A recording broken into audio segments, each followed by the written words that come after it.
Welcome to Introduction to Accounting, Preparing for a User's Perspective. Identify accounts needing adjustments. You've already learned about the full accounting cycle in prior videos. In the prior videos, we went through this first row here where we went and identified the original transactions and prepared the pre-adjusted trial balance. Now the question is, what do we have to do to this pre-adjusted trial balance to adjust it so that we can then prepare our financial statements?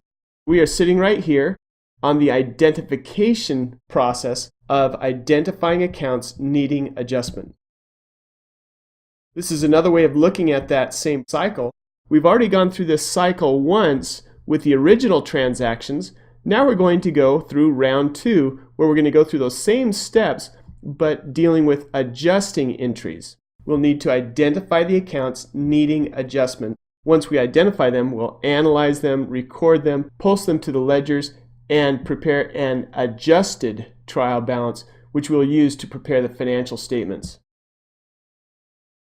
How do companies identify what needs to be adjusted? Companies have their own various systems, but in general, you'll see the following approaches.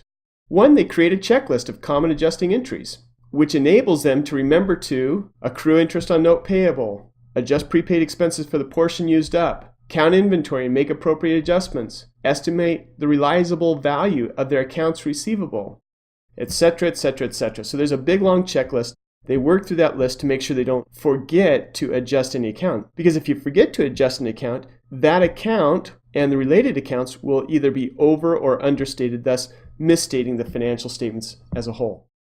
They can also program the adjusting entries into their computer system. For example, when they prepay for 6 months of insurance, they can program the computer to expense 1/6 of that prepaid insurance, which is an asset, to the insurance expense account every month. So by the end of the 6-month period, the prepaid insurance expense is 0, and they will have recognized 6 months worth of insurance expense. That's the easy way. If you can program your adjusting entries into your computer, that will make the adjusting entry process quite pleasant. But not all are that straightforward, so there will be additional work that needs to be done to properly adjust the accounts. 3, they review the pre-adjusted trial balance in detail, looking for additional accounts requiring adjustment. That's what we're going to focus on in this particular video, is the thought processes that you would go through as you review the pre-adjusted trial balance. Here's the pre-adjusted trial balance that we created in the first round of the full accounting cycle as we recorded the original transactions. In this second phase, when we deal with adjusting entries, we will review this pre-adjusted trial balance and its balances to determine which of these accounts will need to be adjusted to comply with accrual accounting, i.e. revenue recognition and matching principle. As we review these accounts, we may discover that some accounts are overstated and need to be decreased. Some accounts may be understated and need to be increased.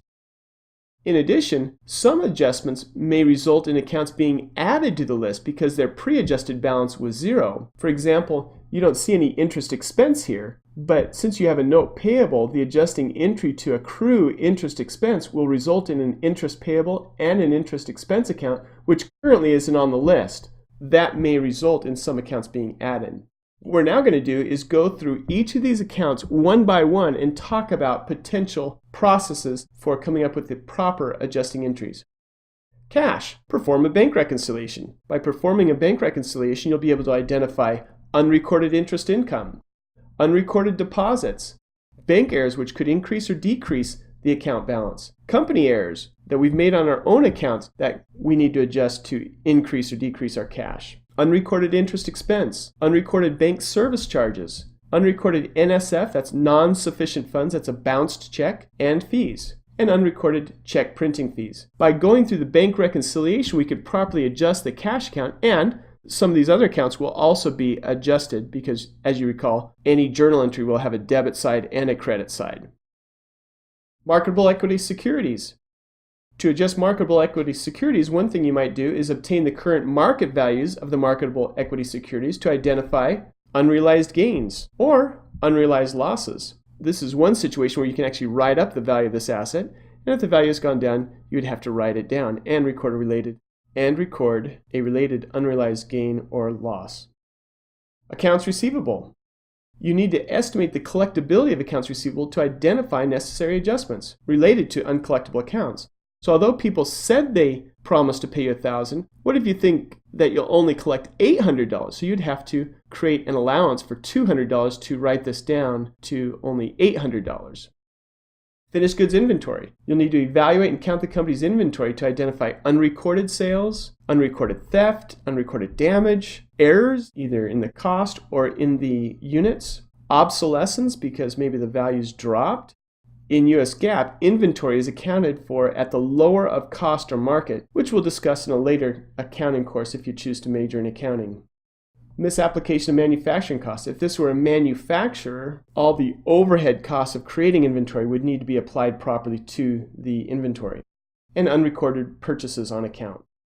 Prepaid insurance. You need to compute the amount of prepaid insurance that has been used up and expense it accordingly. And review amounts expensed down below and verify that we didn't expense too much, thus requiring an adjusting entry to increase prepaid expenses and decrease the expense.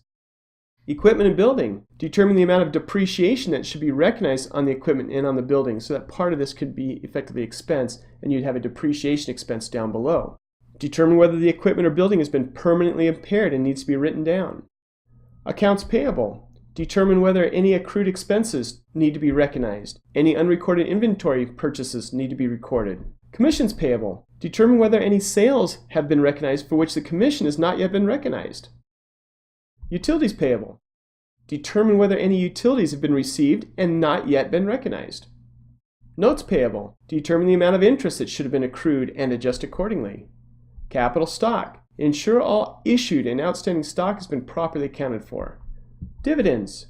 Ensure all dividend declarations have been accounted for. Sales revenues. Review long-term contracts, agreements, shipping documents to ensure all revenues that should have been recognized are recognized. Cost of goods sold. Update cost of goods sold for what was learned during the review of inventory, as well as during the review of sales revenues. Commission expense. Verify that all commission expense has been recorded based on adjusted sales revenues. Utilities expense. Verify that all utilities expense has been recorded up to period end. Dividend income. Accrue all dividend income declared by investees. Summary. 1. The pre-adjusted trial balance is almost always wrong because the proper adjusting entries have not been recorded yet. 2. Adjusting entries are needed to ensure revenues and expenses are recorded in the correct accounting period at the correct amounts, per accrual accounting. 3. Some adjustments are needed because nothing has been recorded yet. 4. Other adjustments are needed because something was recorded, but the related revenues or expenses were not recorded in the correct accounting period. 5. Adjusting entries related to accruals and deferrals will affect a balance sheet account and an income statement account. 6. Some adjusting entries, such as a purchase of inventory on account, may only affect the balance sheet. 7. Wise management uses an organized adjusting entry process to ensure they identify all accounts needing adjustment. Hopefully this video has helped you understand the process that companies go through to identify accounts needing adjustments. We'll now move on to how we analyze that information and record the appropriate adjusting journal entries. Good luck on the quiz.